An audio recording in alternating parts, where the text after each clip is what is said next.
লোভিয়া কুকুৰ। এখন হাবিত এটা বৰ লোভিয়া কুকুৰ আছিলে।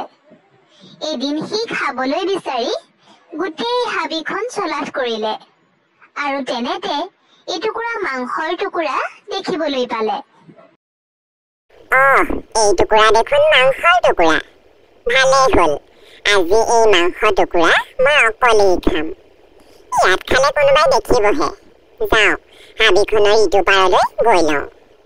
এই বুলি কুকুৰটোৱে মুখত মাংসৰ টুকুৰাটো লৈ হাবিখনৰ ইটো মূৰলৈ যাওঁ বুলি ভাবিলে। হাবিখনৰ ইটো মূৰলৈ যাবলৈ আকৌ এখন দলং পাৰ হ'ব লাগে।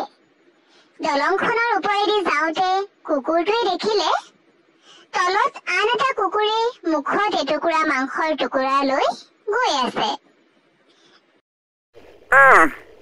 কুকুৰটোৱেও দেখোন এটুকুৰা মাংস লৈ আহিছে। মই সেই টুকুৰাও খাবলৈ পোৱাহেঁতেন। আজি ইয়াত এসেকা দিওঁ।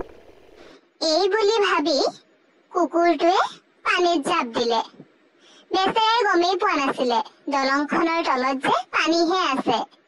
পানীত নিজৰ প্ৰতিচ্ছবিটোকে দেখি বেলেগ কুকুৰ বুলি ভাবি বেচেৰাটো এনেই জাপ দিলে আৰু নিজৰ মাংস টুকুৰাও পানীত পৰি থাকিলে। গতিকে বুজিলানে, লোভেই পাপ আৰু পাপেই মৃত্যু।